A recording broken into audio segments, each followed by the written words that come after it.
పోతే ఒక్కనే వస్తే 10 మంది అని తెగేసి చెప్పి మరి ఆ ఖమ్మంలో ప్రకాష్ నగర్ బ్రిడ్జ్ మీద వరదల్లో చిక్కుకున్న 9 మందిని కాపాడడానికి ఎన్డీఆర్ఎఫ్ సభ్యులు, హెలికాప్టర్లు, మంత్రులు సైతం చేతులెత్తేసిన తరుణంలో వారిని కాపాడడానికి ప్రాణాలు సైతం పణంగా పెట్టేసి తన జేసీబీతో నీటిలోకి దిగిపోయి వెళ్లి కాపాడేసిన సుభానుకు సెల్యూట్.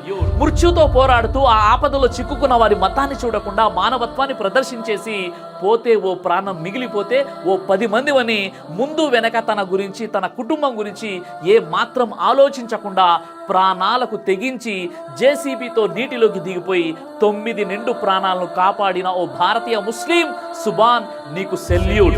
కొన్ని కుహన శక్తులు ఈ వీడియోని షేర్ చేయరు, ఎందుకంటే నిత్యం మత విద్వేషాలు రెచ్చగొట్టే ఆ వేర్పాటువాదుల కళ్ళకు ఇలాంటి వారు కూడా ప్రమాదకారులుగా బహుశా కనబడుతుంటారేమో. కుల మతాలకు అతీతంగా వరదల్లో చిక్కున్న వారికి సహాయం చేస్తూ ఉండండి. సర్వే జనో సుఖినో భవంతు. జై హింద్.